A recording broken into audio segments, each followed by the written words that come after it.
নমস্কার। যুক্তি তর্ক সঙ্গে অর্কয়ে আপনাদের স্বাগত। আপনাদের সঙ্গে আমি অর্কপ্রভ সরকার। বাংলাদেশে শেখ হাসিনার রাজকীয় প্রত্যাবর্তন ঘটছে। Hold your breath. আমি বলছি না, বা ভারতবর্ষের কোনো সংবাদ মাধ্যম এই দাবি করছে না। করছে কারা? জগৎ বিখ্যাত টাইম ম্যাগাজিন। তাদের নভেম্বরের সংখ্যায় এই কথা বলা হয়েছে যে হাসিনার রাজকীয় প্রত্যাবর্তন বাংলাদেশে অবশ্যম্ভাবী। এই প্রতিবেদনটি যখন ছাপা হয় তখন আমেরিকার রাষ্ট্রপতি নির্বাচনের ফলাফল কিন্তু ঘোষণা হয়নি। এখন ফলাফল ঘোষিত হয়েছে। 47তম প্রেসিডেন্ট নির্বাচিত হয়েছেন ডোনাল্ড ট্রাম্প। পপুলার ভোট আর ইলেকটোরাল ম্যান্ডেট দুটোতেই তিনি সংখ্যাগরিষ্ঠতা লাভ করেছেন। পপুলার ভোটের মধ্যে তিনি পেয়েছেন 7 কোটির বেশি ভোট। 20 বছর পরে এই রকম রেকর্ড করলেন কোনো প্রেসিডেন্ট পদপ্রার্থী। কিন্তু যে প্রতিবেদনটি টাইম ম্যাগাজিনে ছাপা হয়েছে সেটির তাৎপর্য সুদূর প্রসারী। দেখুন, টাইম ম্যাগাজিনের গুরুত্ব, তার বক্তব্য বিশ্বের বিভিন্ন দেশে খুবই গুরুত্ব সহকারে বিবেচনা করা হয়। কারণ টাইম ম্যাগাজিনের এডিটোরিয়াল পলিসি, তাদের প্রতিবেদক, তাদের সম্পাদকীয় বিভাগে যারা কাজ করেন তারা দুনিয়ায় বিভিন্ন দেশের সর্বোচ্চ নিয়ন্ত্রকদের সঙ্গে তাদের অনেকেরই ব্যক্তিগত সম্পর্ক আছে। তাই তাদের প্রতিবেদনের একটা বাড়তি গুরুত্ব অবশ্যই থাকে। টাইম ম্যাগাজিন বলেছে যে বাংলাদেশে, ভারত বাদে এই উপমহাদেশের অন্যান্য দেশে রাজনীতিতে পরিবারের গুরুত্ব অপরিসীম। বাংলাদেশেও দেখুন, দুটো পরিবার মূলত তারাই রাজনীতিকে নিয়ন্ত্রণ করত, জিয়া পরিবার আর হাসিনা পরিবার। পাকিস্তানেও দেখুন, ভুট্টো পরিবার আর নওয়াজ শরীফের পরিবার। অন্যান্য দেশেও, এই শ্রীলঙ্কাতেও দেখুন একই ব্যাপার। তো উপমহাদেশের বিভিন্ন দেশে এই ধরনের পরিবার কেন্দ্রিক রাজনৈতিক দলগুলোর প্রাধান্য, সেই প্রাধান্য এখনো মুছে যায়নি। এবং বাংলাদেশে যে বর্তমান অবস্থা, তাতে টাইম ম্যাগাজিন দাবি করছে যে জুলাইয়ের শেষে বা অগাস্টের গোড়ায় যখন সেনাবাহিনী, পুলিশ, বাংলাদেশের আমলাতন্ত্র মোটামুটি নিশ্চিত হয়ে গেছিলেন যে শেখ হাসিনার অপসারণ সময়ের অপেক্ষা মাত্র, তারা কার্যত হাত গুটিয়ে নিষ্ক্রিয় হয়ে বসেছিলেন।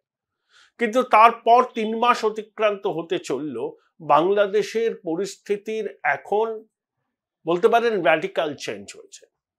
সেনাবাহিনী সেইভাবে আর ইউনূস সরকারের পাশে নেই। সাধারণ মানুষের সমর্থনও ইউনূস সরকারের পাশে নেই। তার কারণ হচ্ছে, বাংলাদেশের মানুষ স্বপ্ন দেখেছিল যে নোবেল শান্তি পুরস্কার জয়ী ব্যক্তি, অর্থনীতিবিদ ইউনূস বাংলাদেশের হাল ধরলে ঢাকা, চট্টগ্রাম প্রভৃতি শহর পশ্চিমী দুনিয়ার উন্নত শহরগুলোর সঙ্গে পাল্লা দেবে। ঢাকা হয়তো নিউ ইয়র্ক হয়ে যাবে, চট্টগ্রাম হয়তো লন্ডন হয়ে যাবে। কিন্তু সেসব কিছুই হয়নি। জিনিসপত্রের অগ্নিমূল্য, 1 ডজন ডিমের দাম বাংলাদেশি টাকায় 150 থেকে 60 টাকার মধ্যে ঘোরাফেরা করছে। আইন শৃঙ্খলা পরিস্থিতির অবনতি ঘটেছে। দুষ্কৃতীরাজ মাথাচাড়া দিয়েছে। মবক্রেসি কার্যত বাংলাদেশের দখল নিয়েছে। পিলু মোদি একবার রাজ্যসভায় বলেছিলেন, জানেন, when democracy degenerates into mobocracy, then into lumpanocracy, journalism is bound to follow the suit. আজকে মনে হয় এই 2024-এর একেবারে শেষ প্রান্তে দাঁড়িয়ে মনে হয় যে পিলু মোদির এই বক্তব্য কতটা প্রাসঙ্গিক ছিল। তিনি বলেছিলেন 60-এর দশকে, আর এটা হচ্ছে একবিংশ শতাব্দীর 2 দশক পেরিয়ে গেছে। আমাদের পড়শি বাংলাদেশের অবস্থা দেখে আমার কিন্তু এই কথাই মনে হচ্ছে। ডোনাল্ড ট্রাম্প ক্ষমতায় আসার পর আওয়ামী লীগের সমর্থকরা সমাজ মাধ্যমে নিজেদের খুশি গোপন রাখেন। শেখ হাসিনার সঙ্গে ডোনাল্ড ট্রাম্পের ছবি দিয়ে তারা সমাজ মাধ্যমের দেওয়াল ভরিয়ে দিয়েছেন। বাংলাদেশের প্রধানমন্ত্রী শেখ হাসিনা নিজেও ডোনাল্ড ট্রাম্পকে কনগ্রাচুলেট করেছেন। আমি কেন বাংলাদেশের প্রধানমন্ত্রী বললাম শেখ হাসিনাকে? কারণ রাষ্ট্রপতি শাহাবুদ্দিন নিজেই বলেছেন যে শেখ হাসিনার পদত্যাগপত্র তার কাছে নেই। তিনি বাংলাদেশ ত্যাগ করেছেন, কিন্তু তিনি ইস্তফা দিয়ে যাননি। তাহলে এখনো পর্যন্ত তিনি বাংলাদেশেরই প্রধানমন্ত্রী। আর ইউনূসের এই অন্তর্বর্তী সরকার অবৈধ দখলদারি সরকার, মুক্তিযুদ্ধের পরাজিত শক্তি বাংলাদেশের ক্ষমতায় এসছে, এটা নিয়ে আর কোনো সন্দেহের অবকাশ থাকা কারোরই উচিত নয়। এখন প্রশ্ন হলো শেখ হাসিনা কবে ফিরবেন? সেরকম কোনো সময় সীমা কিন্তু এই মুহূর্তে বলা যাচ্ছে না। দেখুন, শেখ হাসিনা আগেও বাংলাদেশের বাইরে ছিলেন। ৭৫ থেকে ৮১ সাল পর্যন্ত তিনি কিন্তু ভারতে ছিলেন, তারপর বাংলাদেশে ফিরে যান, রাজনীতিতে কামব্যাক করেন, প্রথম প্রধানমন্ত্রী হন ৯৬ সালে, তারপর আবার ২০০৯ থেকে ২৪ পর্যন্ত টানা তিনি প্রধানমন্ত্রী। তিনি ৫ বারের নির্বাচিত প্রধানমন্ত্রী। তাহলে শেখ হাসিনা অতীতে দেশত্যাগ করেছিলেন, ভারতে আশ্রয় নিয়েছিলেন, তারপরে বাংলাদেশের মাটিতে ফিরে গিয়ে আবার প্রবলভাবে রাজনীতির মূল স্রোতে ফিরেছিলেন। যদিও তখন শেখ হাসিনার বয়স কম ছিল, এখন তিনি ৭০ দীর্ঘদিন প্রধানমন্ত্রী আছেন। তার আওয়ামী লীগ সম্পর্কে বাংলাদেশের মানুষের বিপুল অংশের মনে ক্ষোভ আছে, দুর্নীতির অভিযোগ আছে, অথরিটেরিয়ান রেজিম চালানোর অভিযোগ আছে, বিক্ষুব্ধ কণ্ঠস্বরকে দমন করার অভিযোগ আছে। এই অভিযোগ অনেকাংশে সত্যি। হাসিনা সরকারের বিরুদ্ধে কথা বলার জন্য অনেককে আয়না ঘরে চালান করা হয়েছে, অনেককে কোনো রকম অভিযোগ ছাড়াই পুলিশ তুলে নিয়ে গেছে, পরে তাদের আর কোনো খোঁজ পাওয়া যায়নি। এই ধরনের অভিযোগ আছে এবং এই অভিযোগগুলো অনেকাংশে সত্যি, অস্বীকার করে কোনো লাভ নেই। হাসিনা শেষ দিকে ডিক্টেটর হয়ে গিয়েছিল। এবং দেখুন, মুক্তিযুদ্ধ শেখ মুজিবের অবদানকে কেউ অস্বীকার করে না, কিন্তু শেখ মুজিব ছাড়াও বহু মানুষ বাংলাদেশের মুক্তিযুদ্ধে অংশ নিয়েছিল। তাদের কথা ভুলে যাওয়ার তো কোনো মানে হয় না। শেখ মুজিবের নাম স্মরণ করলেন, তিনি জাতির পিতা হিসাবে ঘোষণা করলেন, ঠিক আছে, কিন্তু বাংলাদেশে অলিতে গলিতে মুজিবের মূর্তি, সবকিছু মুজিবের নামে বা শেখ হাসিনার পরিবারের নামে করা, এটা কিন্তু বাংলাদেশের মানুষ একেবারেই পছন্দ করেনি। এবং দীর্ঘদিন ক্ষমতায় থাকলে ভেস্টেড ইন্টারেস্ট মাথাছাড়া দেয়, দুর্নীতির শিকড় গভীরে প্রথিত হয়। সেটা আওয়ামী লীগের জমানায় হয়েছিল। তাই মানুষ, বৈষম্য বিরোধী ছাত্ররা যখন আন্দোলন করলো, তখন বহু মানুষ স্বতঃস্ফূর্তভাবে সেই আন্দোলনে যোগ দিয়েছিলেন। এবং তারপর কি হয়েছিল আপনারা সবাই জানেন। কিন্তু তারপরে কি হলো? যে আশা নিয়ে মানুষ মোহাম্মদ ইউনূসকে অন্তর্বর্তী সরকারের প্রধান হিসাবে মেনে নিয়েছিল, তিনি কিন্তু আশা পূরণ করতে পারেননি। উল্টে বাংলাদেশ জুড়ে মাৎসন্যায় প্রতিষ্ঠিত হয়েছে, আইন শৃঙ্খলা নেই, সংখ্যালঘুরা নিপীড়নের শিকার, আওয়ামী লীগের সমর্থকদের নির্বিচারে গ্রেপ্তার করা হচ্ছে, ছাত্রলীগকে নিষিদ্ধ করা হয়েছে। শমী কাইজারকে কেন গ্রেপ্তার করা হলো? অভিনেত্রী, তার বাবা সাংবাদিক ছিলেন, খান সেনার হাতে নিহত হয়েছিলেন। আমুকেও গ্রেপ্তার করা হয়েছে, সত্যলব্ধ প্রবীণ মানুষ, ধানমন্ডির বাসভবন থেকে। এই যে বেছে বেছে টার্গেট করে আওয়ামী লীগের সমর্থক, আওয়ামী লীগের নেতাদের গ্রেপ্তার করা হচ্ছে, এটাকে কিন্তু বাংলাদেশের একটা বড় অংশের মানুষ প্রতিহিংসা বলেই দেখছেন। প্রতিহিংসা বলেই দেখছেন। আওয়ামী লীগের নৌকা চিহ্নের সমর্থনে এখনো কিন্তু দেশের ৩৬% মানুষ তাদের গণতান্ত্রিক অধিকার প্রয়োগ করেন। এটা হচ্ছে আওয়ামী লীগের কোর সাপোর্ট বেস। এই সাপোর্ট বেস কিন্তু এখনো নষ্ট হয়নি। ইউনূস ডেমোক্র্যাটদের কোলের ছেলে, বিশেষ করে ক্লিন্টন দম্পতি, এবং ডেমোক্র্যাট ইকোসিস্টেমের সঙ্গে ইউনুসের সম্পর্ক ভালো। হিলারি ক্লিন্টন যখন ডোনাল্ড ট্রাম্পের বিরুদ্ধে 2016 সালে প্রতিদ্বন্দ্বিতা করেছিলেন প্রেসিডেন্ট নির্বাচনে, তখন ইউনুস তাকে অর্থ সাহায্য করেছিল এবং ক্লিন্টন ফাউন্ডেশনকেও তিনি অ্যাস্ট্রোনমিক্যাল অ্যামাউন্ট দিয়েছিলেন। 2016 সালে ডোনাল্ড ট্রাম্প ক্ষমতায় আসার পর আওয়ামী লীগের প্রতিনিধিরা বা বাংলাদেশ সরকারের প্রতিনিধিরা যখন ডোনাল্ড ট্রাম্পের সঙ্গে দেখা করেন, তখন ডোনাল্ড ট্রাম্প নাকি বলেছিলেন যে ওই লোকটা কেমন আছে বাংলাদেশ গ্রামীণ ব্যাংকে, যে আমাকে হারাতে ডেমোক্র্যাটদের সাহায্য করেছিল। এবং 16 সালে ডোনাল্ড ট্রাম্প জেতার পর ইউনুস বলেছিলেন দুঃসময় সূর্যগ্রহণের মতো খারাপ সময়। তাহলে ট্রাম্পের সাথে ইউনুসের সম্পর্ক কিন্তু অত্যন্ত খারাপ। যতই সুইজারল্যান্ডে আসিফ নজরুল এখন আছেন, এই লোকটা হচ্ছে জঙ্গিদের ধর্মপিতা। তিনি বলেছেন রিপাবলিকানদের সঙ্গে ইউনুস সাহেবের সম্পর্ক ভালো, চিন্তার কিছু নেই। ওনার কাছে কেউ জানতে চেয়েছে যে রিপাবলিকানদের সঙ্গে ইউনুস সাহেবের সম্পর্ক কেন ভালো, কেমন? উনি আকবরী এইসব কথা বলে নিজেদের দুর্বলতা আতঙ্কটাই কিন্তু প্রকাশ করে দিলেন। দেখুন, নরেন্দ্র মোদী ডোনাল্ড ট্রাম্পকে নিজের পরম মিত্র বলেন এবং ডোনাল্ড ট্রাম্পও রেসিপ্রোকেট করেন। 2019 সালে হাউডি মোদি হলো আমেরিকায়, তারপর 20 সালে জানুয়ারি মাসে নমস্তে ট্রাম্প। হাউডি মোদিতে নরেন্দ্র মোদী খোলাখুলি ট্রাম্প যাতে জেতেন তার পক্ষে আমেরিকার মাটিতে দাঁড়িয়ে সওয়াল করেছিলেন।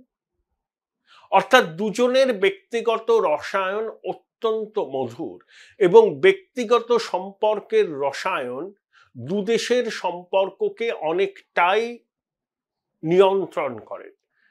এখন ট্রাম্প প্রশাসন আমেরিকায় ক্ষমতায় আসার পর এই উপমহাদেশের রাজনীতিতে ভারতের প্রভাব বাড়বে এবং আমেরিকা কার্যত নরেন্দ্র মোদীর চোখ দিয়েই বাংলাদেশকে দেখবেন, এটা নিয়ে আর কোনো সন্দেহ নেই। এবং ভারতবর্ষ তাদের দীর্ঘদিনের সঙ্গী আওয়ামী লীগকে বিশ্বস্ত সঙ্গী বলে মনে করে। কারণ আওয়ামী লীগ জমানায় বাংলাদেশের মাটি থেকে ভারত বিরোধী জঙ্গি কার্যকলাপ অনেকটাই নিয়ন্ত্রিত হয়েছিল। আওয়ামী লীগ জমানায় কি সংখ্যালঘুদের উপর অত্যাচার হয়নি? হয়েছে। কিন্তু 5ই আগস্টের পর থেকে এখন পর্যন্ত বাংলাদেশের ধর্মীয় সংখ্যালঘুরা যেভাবে মৌলবাদীদের হাতে নির্যাতিত হচ্ছেন, নিপীড়িত হচ্ছেন, মাতৃশক্তির সম্ভ্রমানী হচ্ছেন, এর তুলনা বাংলাদেশ স্বাধীন হওয়ার পর দেখা যায়নি। মানে এত অত্যাচারের ঘটনা কখনো ঘটেনি। বাংলাদেশের একটা অংশ বলছে এটা ভারতের ন্যারেটিভ, ভারত অস্থিরতা তৈরি করতে চাইছে বাংলাদেশে। দেখুন, বাংলাদেশ স্বাধীনতার পিছনে ভারতের অবদান ছিল, সেটা বাংলাদেশের অতি বড় ভারত বিদ্বেষীকেও স্বীকার করতে হবে। কিন্তু বাংলাদেশ স্বাধীনতা লাভের পর একদিনের জন্য ভারতীয় সেনাবাহিনী কিন্তু বাংলাদেশের মাটিতে ছিল না, এটাও মানতে হবে। আমরা উন্নত ধর্মনিরপেক্ষ বাংলাদেশ চাই এবং এটা আমরা এনশিওর করতে চাই যে বাংলাদেশের মাটি থেকে ভারত বিরোধী কোনো কার্যকলাপ যেন না হয়, বাংলাদেশের মাটিকে জঙ্গিরা যেন ভারত বিরোধী কাজে ব্যবহার করতে না পারে। আওয়ামী লীগ ডিসপেন্সেশনে এটা অনেকাংশে সফল হয়েছিল। হাসিনা ভারত বিরোধী জঙ্গিদের মাথা চারা দিতে দেননি। সেই জন্য আওয়ামী লীগের সঙ্গে ভারতের সম্পর্ক সহজ, কারণ আমাদের স্বার্থ যদি আওয়ামী লীগ এবং শেখ হাসিনা এনশিওর করতে পারেন, তাহলে আমরা কেন আওয়ামী লীগ বা শেখ হাসিনার পাশে থাকবো না? ভারতবর্ষ সম্প্রসারণবাদে বিশ্বাসী নয়। ভারতবর্ষ বাংলাদেশকে তার বাফার স্টেট হিসাবে রাখতেও চায় না। তাই ভারতবর্ষ চায় উন্নত বাংলাদেশ। দেখুন, আমরা প্রতিবেশী বদল করতে পারবো না, আমরা প্রতিবেশীর সঙ্গে সৌহার্দ্যমূলক বন্ধুত্বপূর্ণ সম্পর্ক চাই। এই চাওয়ার মধ্যে তো কোনো অবাস্তব দাবি টাবি কিছু নেই। আমরা চাই বাংলাদেশের মানুষের সঙ্গে ভারতবর্ষের মানুষের যোগাযোগ বাড়ুক, বাংলাদেশের এখানে আসুন, কালচারাল এক্সচেঞ্জ হোক, একটা অসাম্প্রদায়িক বাতাবরণ থাকুক, এবং বাংলাদেশের যারা ধর্মীয় সংখ্যালঘু তাদের জীবন সম্পত্তির নিরাপত্তা সুনিশ্চিত করুক সেই দেশের সরকার। এটাই তো আমাদের চাওয়া। তা এই চাওয়ার মধ্যে অন্যায়টা কি আছে? বাংলাদেশ 3 দিক দিয়ে ভারত দিয়ে ঘেরা। চিকিৎসার জন্য ভারতে আসতে হয়, দোকান বাজার করার জন্য বহু বাংলাদেশি বলেন ইন্ডিয়া যাব। বাংলাদেশের মানুষ দেশের বিভিন্ন শিক্ষা প্রতিষ্ঠানে পড়াশোনা করে, শিল্পী কলাকুশলী সাহিত্যিকরা এখানে আসেন, এখানকার শিল্পী কলাকুশলীরা বাংলাদেশে যান, বাংলাদেশের ওটিটি প্ল্যাটফর্মের বিভিন্ন কাজে এই বাংলার কলাকুশলীরা অভিনয় করছেন। সম্ভবত বলিউডেও কয়েকজনের অভিষেকের সম্ভাবনা আছে। প্রত্যেক বছর কলকাতা আন্তর্জাতিক বইমেলায় বাংলাদেশের প্রকাশকরা আসেন। এবার কি হবে আমি জানি না। তাহলে দুদেশের মধ্যে এই সম্পর্কটাই তো আমরা চাই। কিন্তু ইউনূস প্রশাসন বলছে যে বাংলাদেশে ভারতের সঙ্গে তাদের সম্পর্ক তলানিতে এসে ঠেকেছে। ইউনূস প্রশাসনের নাকের ডগায় মৌলবাদীরা তাণ্ডব করছে, কার্যত মবক্রেসি চলছে। চট্টগ্রামে কি হয়েছে? হাজারীগলিতে ওখানে সোনা এবং ওষুধের পাইকারি ব্যবসা চলে। ধরুন প্রতিদিন কয়েকশো কোটি টাকার লেনদেন হয়, এবং সেই ব্যবসার 80% উপরে হচ্ছে সনাতনীদের নিয়ন্ত্রণ। একজন ব্যবসায়ী, তিনি ধর্মে মুসলমান, ইসকন সম্পর্কে কিছু মন্তব্য করেছিলেন যারা সনাতনী ভাবাবেগে আঘাত করেছিল। সনাতনীরা প্রতিবাদ করেন। সেই ভদ্রলোক মুচলেখা দিয়ে নিজের ভুল স্বীকার করে নেন। ব্যাপারটা কিন্তু মিটে গেছিল। কিন্তু হেফাজত, জামাত, এদের বক্তব্য যে বাংলাদেশে 90% উপর হচ্ছে মুসলমান। তাহলে সনাতনীদের সাহস হয় কি করে একজন মুসলমানের কাছ থেকে মুচলেখা আদায় করা? এবং সেই জন্য তারা সেনাবাহিনী এবং পুলিশকে উস্কানি দেয়, যাতে সেনাবাহিনী ও পুলিশ ধর্মীয় সংখ্যালঘুদের উপর আক্রমণ করে, নিপীড়ন করে, ঘরে ঘরে গিয়ে পুরুষদের তল্লাশি করে এবং নির্বিচারে গুলি চালায়। এটাই তো হয়েছে, এটাই তো হয়েছে। তাহলে ইউনূস প্রশাসন কি করছে? জঙ্গিদের জনক আসিফ নজরুল, এই লোকটা মৌলবাদী, ধর্মান্ধ, ভারত বিদ্বেষী। Join Indian Institute of Hotel Management now. Right choice, right decision. আইন উপদেষ্টা সে আনসারুল্লাহ বাংলা জসিমউদ্দিন রহমানীকে প্যারোলে মুক্তি দিল, হেলিকপ্টার করে তার বোনের শেষকৃত্যে সে যোগ দিল। সম্ভবত এখন জামিনও পেয়ে গেছে। জামিন পেয়ে সে ভারত বিরোধী জিহাদের কথা বলছে। সে বাংলাদেশের অসাম্প্রদায়িক মানুষকে মুক্তমনা ব্লগারদের নিশানা করছে। তাহলে অন্তর্বর্তী সরকার কি করলো? ট্রাম্প এই সমস্ত কিছু দেখেই বাংলাদেশের নাম করে বলেছেন যে সেখানে ধর্মীয় সংখ্যালঘু মানে বৌদ্ধ, খ্রিস্টান, হিন্দুরা নিপীড়নের শিকার হচ্ছে। তিনি যদি আমেরিকায় ক্ষমতায় থাকতেন তাহলে এই কাণ্ড হতে দিতেন না। তাহলে ট্রাম্প এখন চলে এসছে, তার পরম মিত্র নরেন্দ্র মোদী ভারতের প্রধানমন্ত্রী, হিন্দু হৃদয় সম্রাট। তাহলে বাংলাদেশে লিখে রাখুন আমার কথা, ইউনূস এবং তার সাঙ্গ পাঙ্গদের their days are getting numbered. Their days are getting numbered. দেশ ছাড়তে হবে এদেরকে, দেশ ছাড়তে হবে। ইয়াসিফ নজরুল, মোহাম্মদ ইউনূস, সার্জিস আলম, এই দেশ ছাড়তে হবে। মৌলবাদীদের দেশ ছাড়তে হবে। বাংলাদেশে অসাম্প্রদায়িক সরকার তৈরি হোক। হ্যাঁ, নির্বাচন নিয়ে যেন আর কোন রকম প্রশ্ন না ওঠে। সবাই নির্বাচনে অংশ নেবে, বিএনপি নেবে, জামাত নেবে, আওয়ামী লীগ নেবে, জাতীয় পার্টি নেবে, সবাই নেবে। জাতীয় সমাজতান্ত্রিক দল তারাও নেবে। কেন নেবে না? মানুষ নির্ভয়ে তাদের গণতান্ত্রিক অধিকার প্রয়োগ করে যাকে মনে করবেন তার হাতে বাংলাদেশের শাসনভার দেবেন। এবার এমন নির্বাচন করতে হবে যে নির্বাচন নিয়ে বাংলাদেশের মানুষ সন্তুষ্ট হবে, তারা মনে করবেন যে ঠিকভাবে গণতান্ত্রিক পদ্ধতিতে নির্বাচন হয়েছে। সেটা তখনই সম্ভব যখন ইউনূস আর তার সাঙ্গ পাঙ্গদের ঘাড় ধাক্কা দিয়ে ঢাকা থেকে বার করা যাবে। কারণ এই অন্তর্বর্তী সরকার নির্বাচন চায় না, এবং এই অন্তর্বর্তী সরকারের নেপথ্য চালিকা শক্তি যারা জামাত, হেফাজত, তারাও নির্বাচন চায় না।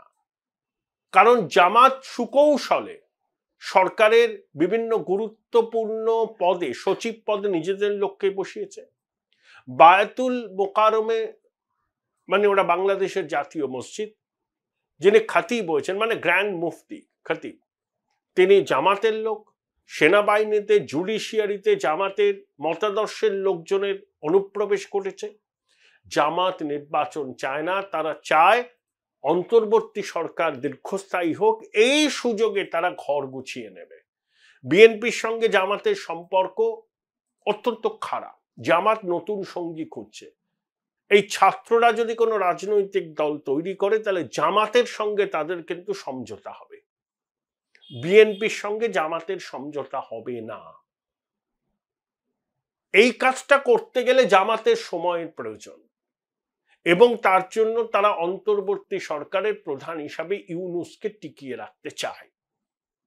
কিন্তু ইউনূস ক্ষমতায় থাকলে বাংলাদেশ জঙ্গিদের ঘাঁটি হবে, ধর্মীয় সংখ্যালঘুতা নিপীড়নের শিকার হবেন, এবং ভারত বিরোধী জঙ্গি কার্যকলাপকে মদত দেয়া হবে, এবং পাকিস্তানের প্রভাব বাড়বে। ইতিমধ্যেই বাংলাদেশের রেডিওতে নাকি উর্দু সম্প্রচারণ শুরু হয়েছে। জিন্নার মৃত্যুদিন ঢাকা প্রেস ক্লাবে বিশেষভাবে পালন করা হয়েছে।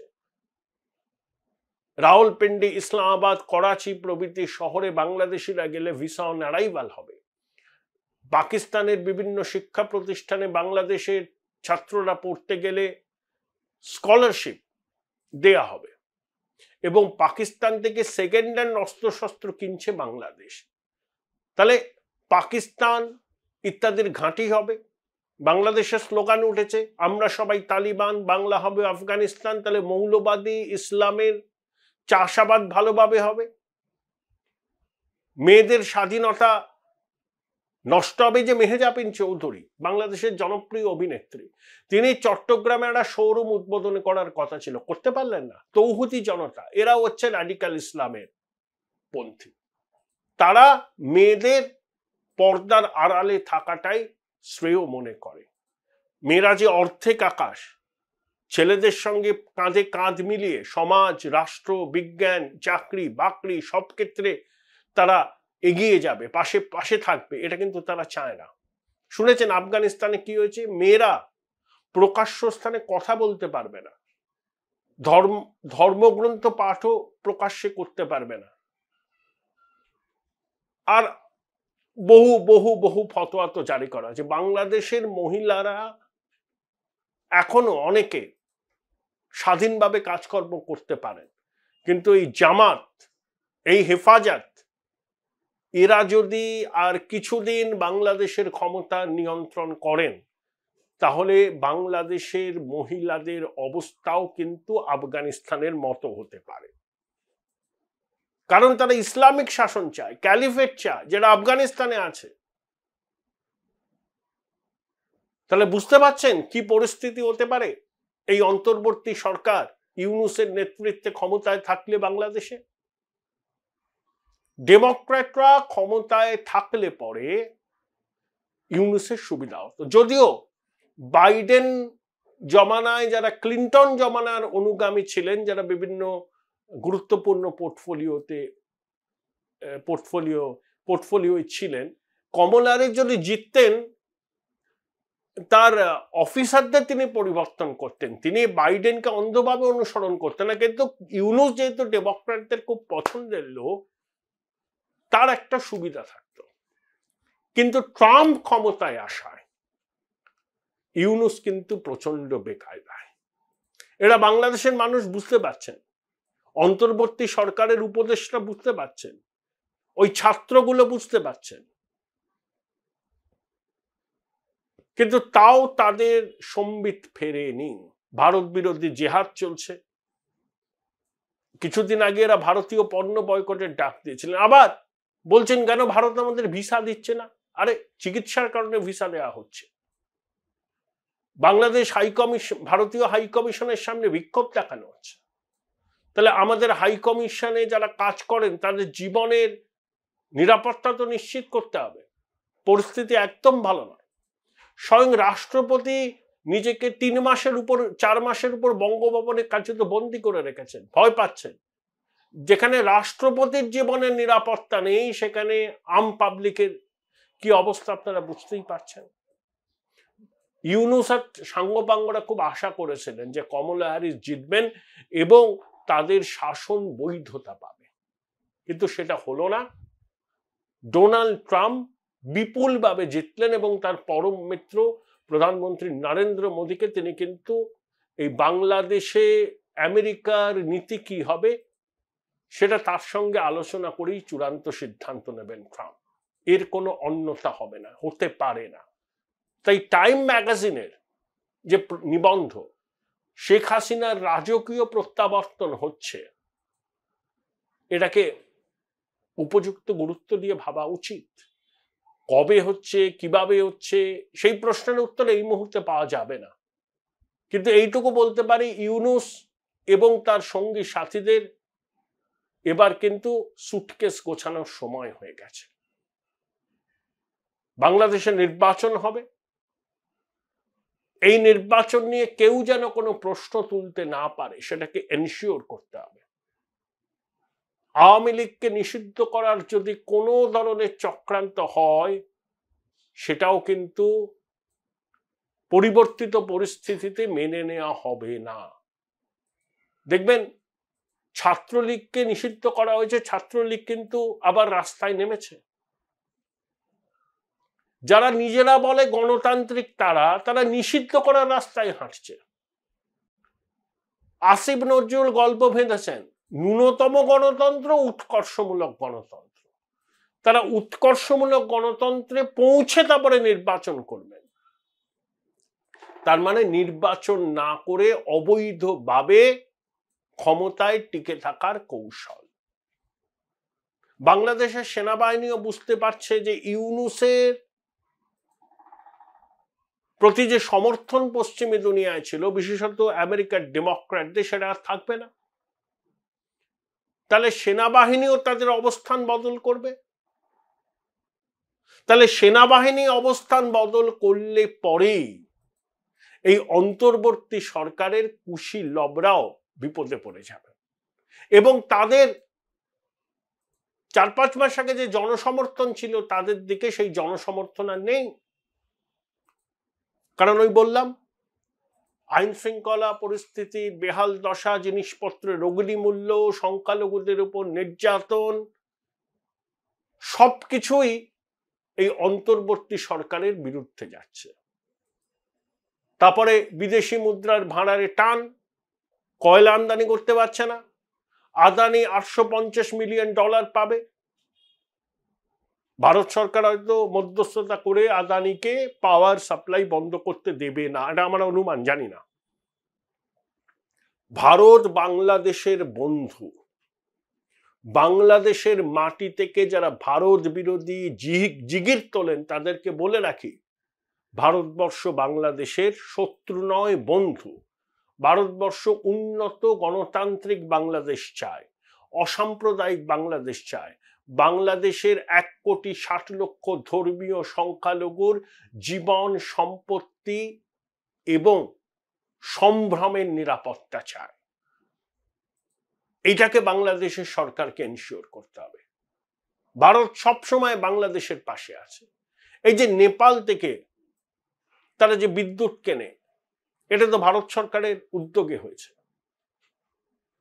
অতএব বাংলাদেশের শুভবুদ্ধি সম্পন্ন অসাম্প্রদায়িক গণতান্ত্রিক মানুষের কাছে অনুরোধ, বাংলাদেশের ধর্মীয় সংখ্যালঘুদের নিরাপত্তা সুনিশ্চিত করার দায়িত্ব আপনারা নিন।